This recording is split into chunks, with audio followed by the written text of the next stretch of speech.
కొన్ని రకాల సమస్యలతో పెద్దగా ఇబ్బంది లేకపోయినా బాగా అసౌకర్యాన్ని కలిగిస్తుంటాయి. హెర్నియా అలాంటి సమస్యే. వాడుకలో దీన్నే పేగుజారడంగా పిలుస్తారు.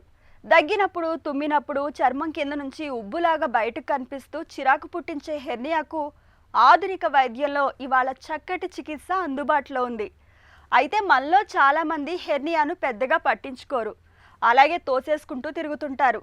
మరీ తప్పదనుకున్నప్పుడు లంగోటానో బెల్ట్నో బిగించి కడుతుంటారు. ఇలాంటి నాటు వైద్యాలు చేయడం వల్ల హెర్నియాకు రక్త ప్రసరణ సరిగ్గా జరగక పేగులు కుళ్ళిపోయే ప్రమాదం ఉంటుందని చెప్తారు డాక్టర్లు. హెర్నియా గురించిన పూర్తి వివరాలను డాక్టర్ని అడిగి ఇప్పుడు తెలుసుకుందాం.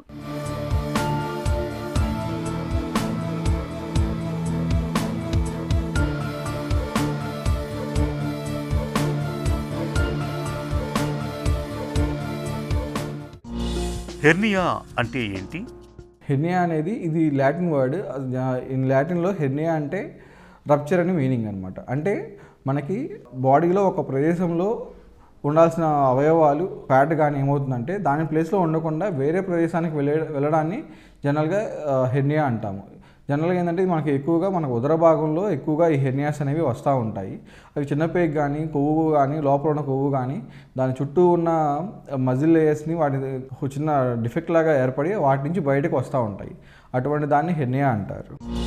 హెర్నియా ఎన్ని రకాలుగా రావచ్చు? హెర్నియా అనేది మన బాడీలో ఎక్కడి నుంచైనా రావచ్చు. జనరల్గా ఇది మనకి ఉదర భాగంలో హెర్నియాస్ అనేవి ఎక్కువగా ఉంటాయి. వాటిలో ప్రదేశాన్ని బట్టి రకరకాలుగా ఉంటుంది. బొడ్డు పైన వచ్చే హెర్నియాస్ని ఎపిగాస్ట్రిక్ హెర్నియాస్ అంటారు. బొడ్డు దాని చుట్టుపక్కల ఉన్న హెర్నియాస్ని అంబ్లికల్ పారా అంబ్లికల్ హెర్నియాస్ అంటారు.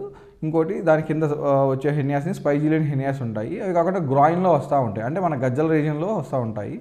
వాటిని inguinal hernias or femoral hernias అంటారు అనమాట. అవి కాకుండా మనకి ఉదర భాగంలో పక్కన కూడా రావచ్చు. వాటిని లేటరల్ హెర్నియాస్ అంటారు. ఇంకా అవి కాకుండా మనకి ఆపరేషన్ జరిగినప్పుడు, ఇది హిస్టెక్టమీ చేసుకున్నప్పుడు కానీ లేదా వేరే ఏదైనా ఉదర భాగంలో ఆపరేషన్ చేసినప్పుడు అక్కడ మజిల్స్ అనేవి కట్ చేస్తాం కాబట్టి కొంచెం వీక్నెస్ ఉంటుంది. ఆ వీక్నెస్ నుంచి వచ్చే హెర్నియాస్ని ఇన్సిషనల్ హెర్నియాస్ అని అంటారు. హెర్నియా ఎక్కువగా ఎలాంటి పరిస్థితుల్లో వస్తూ ఉంటుంది? ఇది హెర్నియా అనేది రెండు రకాలు ఉంటుందండి. ఒకటి కంజనటల్ హెర్నియాస్, ఇంకోటి ఎక్వైర్డ్ హెర్నియాస్. కంజనటల్ హెర్నియాస్ అంటే మనకి ఆ డిఫెక్ట్ అనేది పుట్టినప్పుడే ఉంటుంది. జనరల్గా ఏమవుతుందంటే మన టెస్టిస్ అనేవి అబ్డామిన్లో ఫామ్ అవుతాయి. అబ్డామిన్లో ఫామ్ అయ్యి మనం జస్ట్ బర్త్ ఇచ్చే టైంలో 9th మంత్లో అవి అబ్డామిన్ నుంచి స్క్రోటంలోకి కిందకి దిగుతాయన్నమాట. ఆ దిగడానికి ఒక పాత్ ఉంటుంది. బర్త్ అయిపోయిన తర్వాత ఆ పాత్ అనేది ఆబ్లిటరేట్ అంటే మూసుకుపోతుంది. మూసుకుపోయి చిన్న కార్డు లాగా స్ట్రక్చర్లా ఫామ్ అవ్వాలి. కొంతమంది ఏమవుతుందంటే అది మూసుకుపోవడం జరగదు. కొంతమంది 7వ నెలలోనో 8వ నెలలోనో జన్మిస్తూ ఉంటారు. అలాంటి పిల్లలకు కూడా ఏమవుతుందంటే అది పూర్తిగా మూసుకోకుండా అలా ఉండిపోతుంది. దానివల్ల హెర్నియా వచ్చే అవకాశాలు ఉంటాయి. వాటిని కంజనటల్ హెర్నియాస్ అంటారు. కొన్నిసార్లు అవి పుట్టిన వెంటనే మనకు కనపడకపోవచ్చు, కానీ కొంతమందికి ఒక 16 ఇయర్స్ 15 ఇయర్స్ ఒక 20 ఇయర్స్ లోపల మనకి ఇవి జనరల్గా కనిపిస్తూ ఉంటాయి. అవి కాకుండా ఎక్వైర్డ్ హెర్నియాస్. ఎక్వైర్డ్ హెర్నియాస్ అంటే మనం చేసే పనుల వల్ల కానీ, బరువులు ఎక్కువగా ఎత్తే వాళ్ళకి, తర్వాత స్మోకింగ్ హ్యాబిట్ ఉన్న వాళ్ళకి, ఎక్కువ కాలం దగ్గు ఉన్నప్పుడు కానీ, ఆస్తమా కానీ అలాంటి కండిషన్స్లో కూడా మనకి హెర్నియాస్ అనేవి వస్తూ ఉంటాయి. హెర్నియాతో తలెత్తే ఇబ్బందులు ఎలా ఉంటాయి? జనరల్గా ఏంటంటే ఇప్పుడు మనకి హెర్నియా అనేది ఒక బుడ్డలాగా బయటకు వస్తూ ఉంటుంది, ఒక వాపులాగా. సో దానివల్ల ఏమవుతుందంటే మనకి ఒక వాపు తెలుస్తూ ఉంటుంది బయటికి.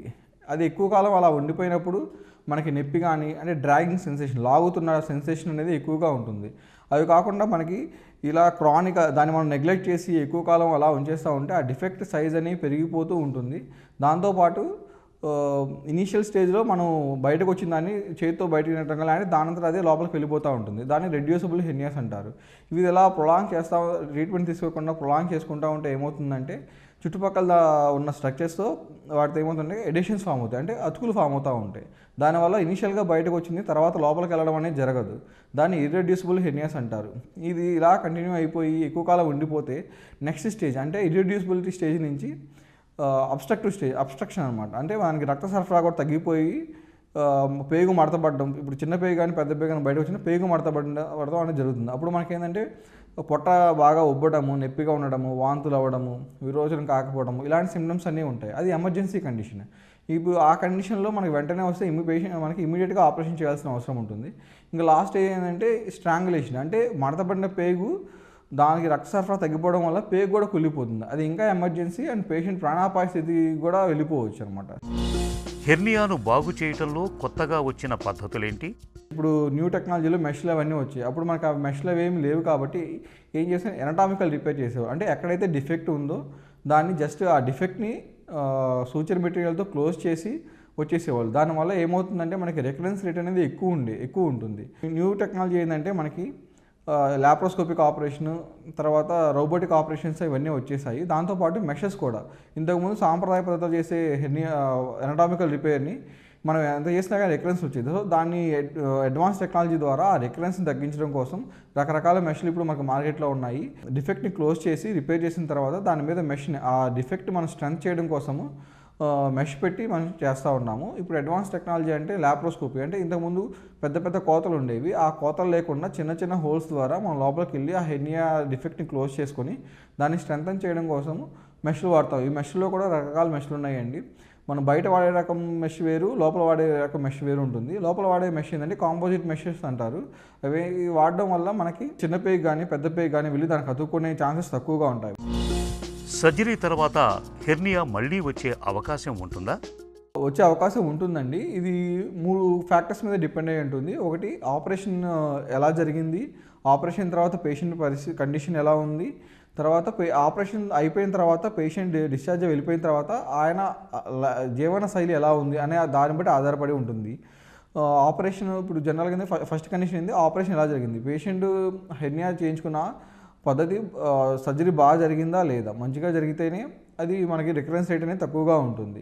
యూజ్ చేసిన మెష్ని బట్టి కానీ సూచర్ మెటీరియల్ బట్టి కానీ అవన్నీ డిపెండ్ అయి ఉంటుంది. రెండోది పోస్ట్ ఆపరేటివ్గా ఇన్ఫెక్షన్లు ఏమైనా ఉంటే కనుక రికరెన్స్ ఛాన్సెస్ అనేవి ఎక్కువగా ఉంటాయి. మూడోది, డిశ్చార్జ్ పేషెంట్ వెళ్ళిపోయిన తర్వాత కొన్ని జాగ్రత్తలు తీసుకోవాలి. ఒకటి, మలబద్ధకం ఏమైనా ఉన్నా కానీ దాన్ని తగ్గించుకోవడము, యూరిన్ డిఫికల్టీ ఉన్నా కానీ తీసుకోవడము, ఒబెసిటీ, మెయిన్ ఫ్యాక్టర్ ఒబెసిటీ ఉన్న వాళ్ళకి రికరెన్స్ రేట్ అనేది కొంచెం ఎక్కువగా ఉంటుంది. తర్వాత బరువులు ఎత్తడము, ఇలాంటి బరువు పనులు చేయడము, దగ్గుంటే వాడికి ట్రీట్మెంట్ తీసుకోవడము, ఇలాంటి జీవన శైలిని మార్చుకోవడము, ఉన్న కాంప్లికేషన్స్ని ట్రీట్మెంట్ చేసుకోవడం ద్వారా రికరెన్స్ రేట్ని తగ్గించుకోవచ్చు. ఎక్కువ మంది అడిగే క్వశ్చన్ ఏంటంటే ఆపరేషన్ అయిన తర్వాత వాకింగ్, జాగింగ్, జిమ్ అనేది చేసుకోవచ్చా అని ఎక్కువ మంది అడుగుతూ ఉంటారు. మనకు ఆపరేషన్ అయిన తర్వాత అవి కొంత లిమిట్ వరకు చేసుకోవచ్చు. వాకింగ్, జాగింగ్ అనేది జనరల్గా చేసుకోవచ్చు. ఏ పని చేసినా కానీ మనకి పొట్ట మీద ప్రెషర్ అనేది ఎక్కువ లేకుండా చూసుకోవాలి. ఇప్పుడు జిమ్ అనేది కొంచెం బరువులు ఎత్తుతూ ఉంటాం కాబట్టి పొట్ట మీద డెఫినెట్గా ప్రెషర్ అనేది పడుతుంది. వాకింగ్, జాగింగ్ అనేవి ఒక 2 to 3 months తర్వాత మనం చేసుకోవచ్చు. జిమ్ కూడా ఒక ఆఫ్టర్ 6 months తర్వాత కొంచెం మన రిపేర్ నార్మల్ స్ట్రెంత్ గెయిన్ చేయడానికి అట్లీస్ట్ ఒక 3 to 6 months పడుతుంది. సో ఆఫ్టర్ 6 months తర్వాత జిమ్ కూడా చేసుకోవచ్చు. హెర్నియాతో తక్షణం మనకు పెద్దగా ప్రమాదం ఏమీ లేకపోవచ్చు. కానీ కాలం గడిచే కొద్దీ హెర్నియాల మూలంగా మనకు సమస్యలు పెరగొచ్చు. ఒక్కోసారి ప్రాణాంతకంగా కూడా మారొచ్చు. కాబట్టి హెర్నియా ఉందని తెలిసినప్పుడు ఆలస్యం చేయకుండా లాప్రోస్కోపిక్ సర్జరీని చేయించుకోవడం అన్ని విధాలా మేలు.